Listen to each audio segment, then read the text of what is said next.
there is permitted. such a thing as noble pagans, right? Aristotle was one. Jordan Peterson might be one.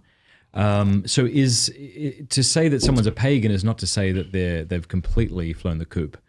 Well, the noble pagans always lost in the end, though, right? What do you mean? The noble pagans weren't the ones who like ruled. Oh, okay. Right. Yeah. Socrates was a noble pagan, right? Uh-huh. Cato was a noble pagan. But I share that because I think, maybe there's been some sort of natural awakening to the understanding that butchering people is a bad idea in England, right? I wonder if this was a Christian influenced idea, or if it was just from natural law we start to realize that we shouldn't be doing this to people. I think it's, maybe, Christianity is, is not entirely dead in Britain, right? So was it an echo of the Christian past?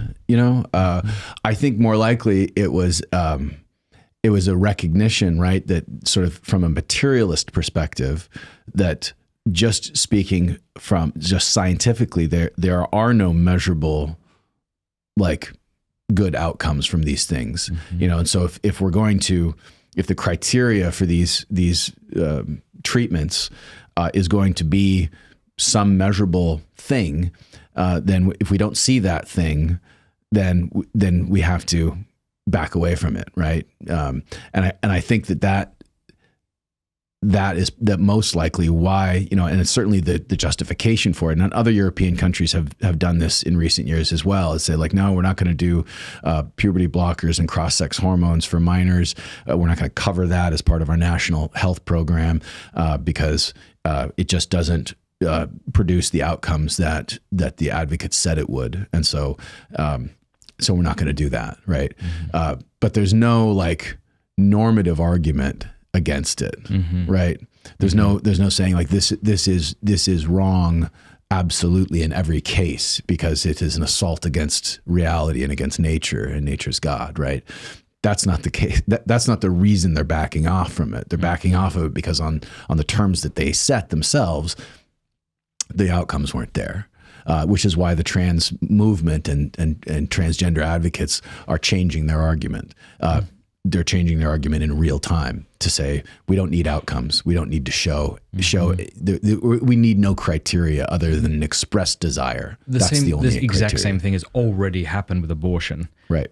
The argument used to be, well, it's actually not a baby scientifically. And then we started showing actually it totally is. And they were like, we don't care then. We just want to kill our children. Yeah, the only thing that makes it a baby or not a baby, the only thing that differentiates an unborn person with rights and a clump of cells with no rights is the will of the mother, right? That the mother's desire for the baby makes that baby an individual that has rights and protections, or somebody that is entitled to no rights and no protections at all. And this is true of unborn children of the same ages, right? I talk about this in the book when talking about abortion as a new pagan sacrament, right?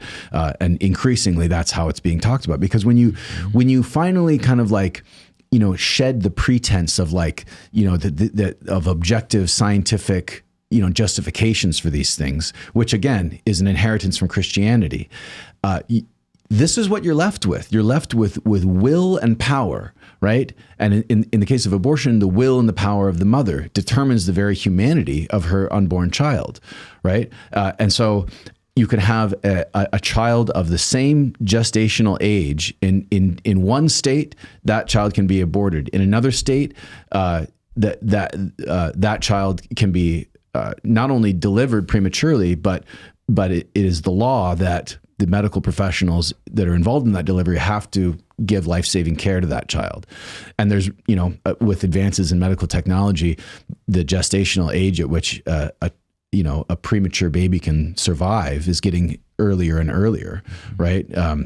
So even the justification for Roe v. Wade, which at the time was like, viability, right, was the standard. Well, that number has consistently moved backwards as we've gotten more and more advanced technology. And so you're left with this idea that abortion, and this is what you're referring to, increasingly the argument for abortion isn't that it should be safe, legal, and rare, but it should be celebrated as a legitimate desire and expression of the mother's will, not to be questioned, not to be subject to any kind of scientific criteria or medical criteria, only to be affirmed that if this is what the mother wants to do, then this is what she should be allowed to do. No questions asked. And if she decides that is not a baby, or that baby has no rights, then her desire and her will and her power prevail over and against the rights of this unborn child. This is the exact thing that you saw in pagan Rome, right? With the widespread practice of infanticide, abortion, the discarding of babies by the roadside or in brothels.